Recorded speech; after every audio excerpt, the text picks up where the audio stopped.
Okay, imagine this. You see someone every day, maybe looks like they're struggling a bit, just blending in. Yeah, totally unassuming. Right. And then picture finding out they're actually sitting on this, like, massive hidden fortune. Whoa. Yeah, that's quite a thought. Exactly. So that's kind of the vibe we're diving into today. We're digging deep into this incredible story from ancient Buddhist texts. Specifically, we're looking at parts of the Kumbhaghosaka Vatthu.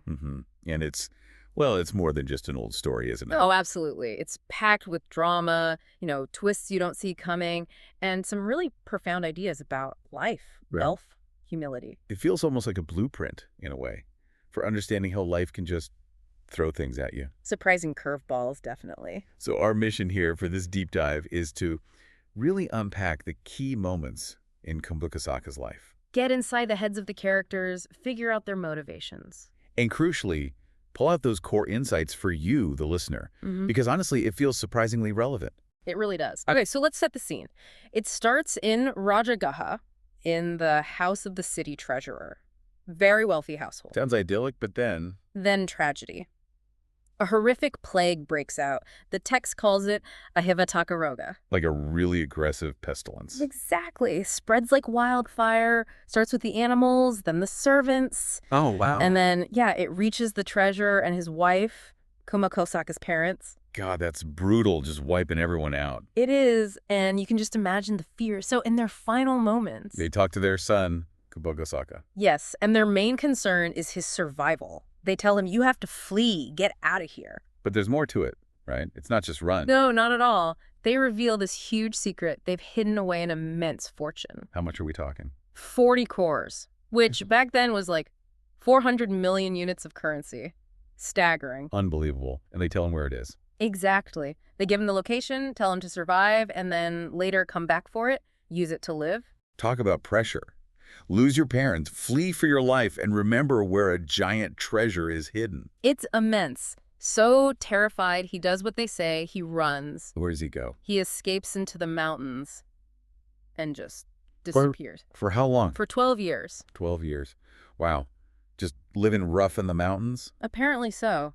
Enough time for everything to change. He grows up, the world moves on. So when he finally comes back to Rajagaha, He's a grown man, totally unrecognizable. The text mentions, long hair, overgrown beard, looks like he's been through it. but he remembers the treasure location. He does. Finds the spot his parents told him about. So, okay, step one, Yeah. dig it up, right, become instantly rich again. You'd think so, but no, he actually pauses. He thinks. About what? He realizes, if I, looking like this, suddenly unearth a massive treasure. People are going to ask questions. Big questions. Exactly. Suspicion, danger, maybe even the king getting involved. Yeah. He fears it'll just bring trouble. That's surprisingly shrewd. For someone who's been isolated for so long, It shows a deep understanding of, how things work. So he makes a calculated move. Wedges. He decides not to touch the money yet. Instead, he goes full disguise. How? Puts on old rags pilatica, the text calls them, and starts looking for work as a basic laborer, a bataka. From treasurer's son to mountain hermit to day laborer. What a trajectory. It's astonishing, really, an act of deep humility or maybe just smart survival. So what kind of work does he find? The most basic stuff. His job is literally to wake everyone up super early, shouting, get the carts ready, yoke the oxen, feed the animals, day in, day out. Wow. Okay, so he's living this double life. Secret millionaire, public laborer. Pretty much. And then King Bimbisara enters the story. Ah, the king. What's his role? Well, the king apparently had this incredible ear, really skilled at discerning voices, nuances in sound. Okay. And he hears Kumbhaghosaka shouting his wake-up calls. And something clicks. What does he hear? He hears wealth. He believes, despite the man's appearance, that this is the voice of a rich man. No way. Just from his voice. That's like a superpower. It suggests something in the tone, maybe, a resonance, a quality that poverty couldn't quite erase. So the king mentions this. He does repeatedly. Yeah. But his court, his messengers, they just see the laborer in rags. They report back, nah, he's poor. But the king insists. He does. And this persistence catches the attention of someone else, a servant girl in the palace. Okay, intrigue. What about her? She hears the king going on about this rich man's voice, despite her own messengers saying otherwise, and she gets curious. Maybe a bit ambitious, too. She thinks there might be something to it. Exactly. So she decides to investigate herself. And she comes up with a plan. A very clever plan. I'm listening. She goes to the king and says, basically, give me 1,000 pieces of money, and I'll find this wealthy man you hear. Bold move. And she adds a condition. Yeah. She wants her daughter to marry this rich man once he's found. Whoa. Does the king know who she means? Or is it just hypothetical? He seems unaware it's all a setup focused on the laborer. He just agrees and gives her the 1,000 pieces. Okay, so she's got the seed money for her scheme. What's next? She takes the money, dresses her daughter in simple, plain clothes. Like a laborer's daughter. Precisely. They leave the palace and head straight for the laborer's quarter. Not the rich part of town. Nope. And eventually, they find their way to Kumbhaghosaka's mansion, the one he abandoned 12 years ago. Which is presumably empty and maybe a bit run down by now. You'd imagine so. A grand, empty house. Quite the setting. So do they just move in?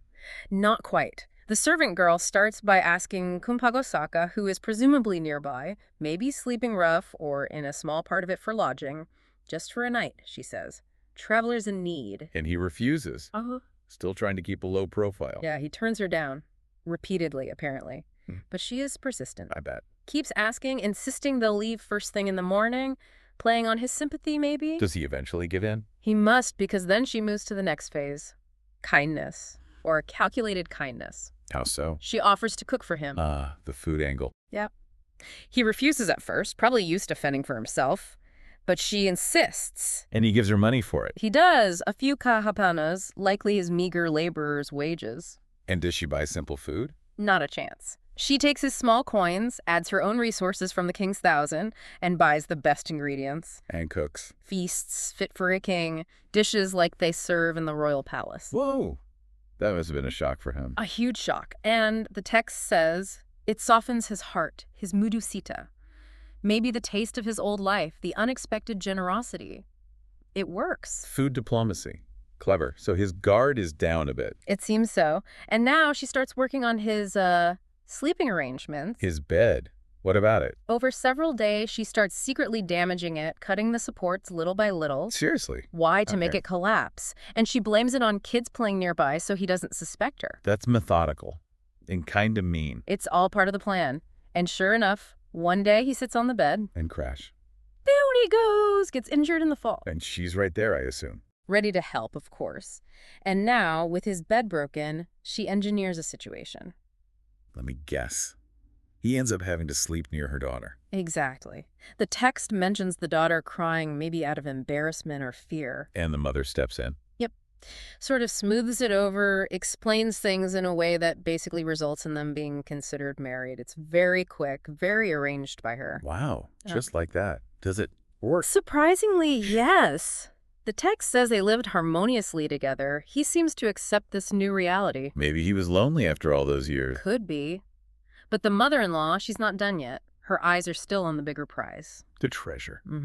So she sends word to the king again.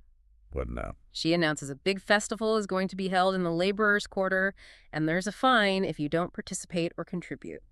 Putting Kumbhaghosaka in a bind again. Right. He can't pay the fine without revealing himself. Precisely. He's got crores hidden away, but no pocket money. He's distressed. And his helpful mother-in-law has advice. Of course. She tells him, look, just borrow a tiny amount, at least contribute something. So he has to dip into the treasure. Reluctantly, yes. He goes to his hoard and brings back one single kaapana, a tiny coin. Just one. Just one. He gives it to her.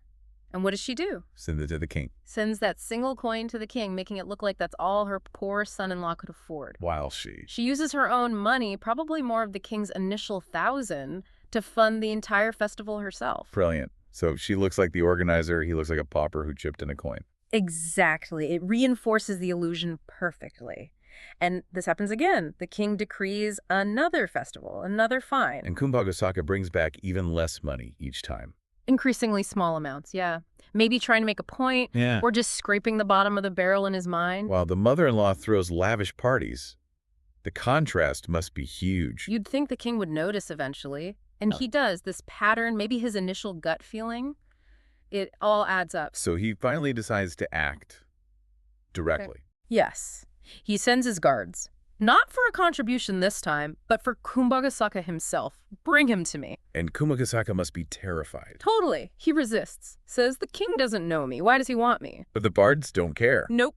They basically drag him, forcibly bring him to the palace. Okay, the confrontation. And just as he arrives, guess who makes a grand entrance? The mother-in-law. Decked out in finery, looking rich and powerful. What does she do? She lays into the king's guards, berates them for manhandling her son-in-law, threatens to punish them. Whoa. Talk about flipping the script. She's asserting her newfound status. Absolutely, it's a public declaration. This man is under my protection, and I have power now. So now they're both before the king? Kumbhaghosaka probably confused and scared, her looking regal. Exactly.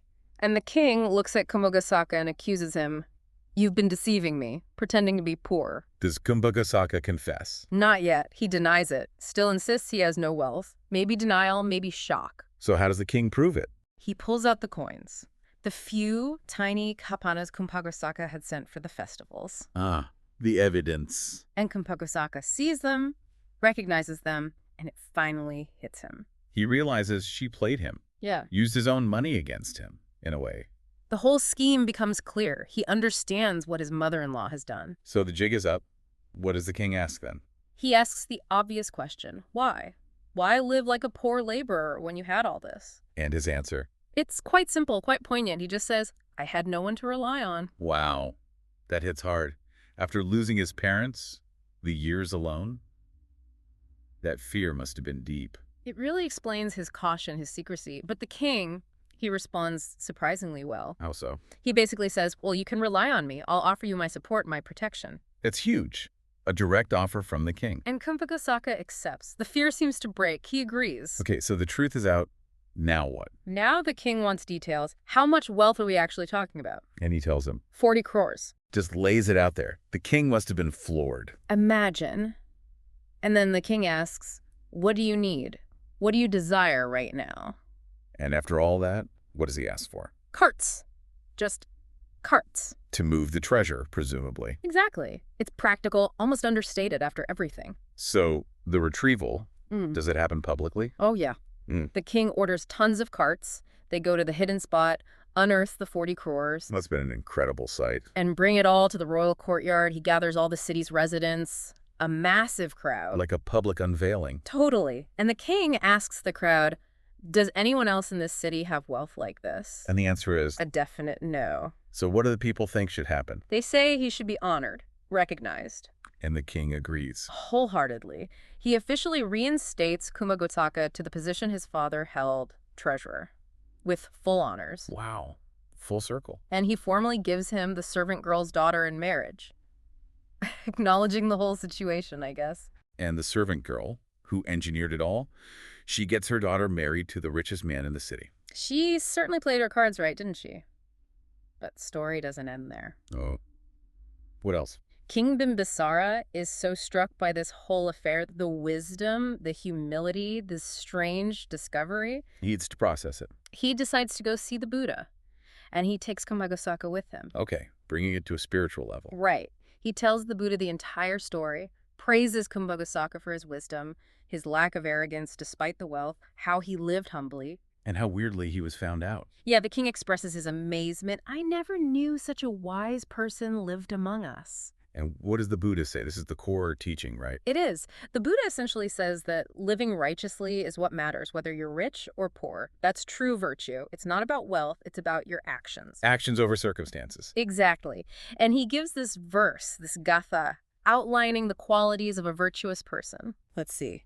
Energetic, uttanavato, mindful, saramado, having pure deeds, succumbs, Okay. acting with consideration, nisamakarino, being self-controlled, tanatasa, living righteously, dhammajivino, and being heedful or diligent, apamatasa. And if you have these qualities, Your glory, your true worth, yaso, increases, vivadati. you can almost map those qualities onto Kumbhaghosaka's journey, can't you?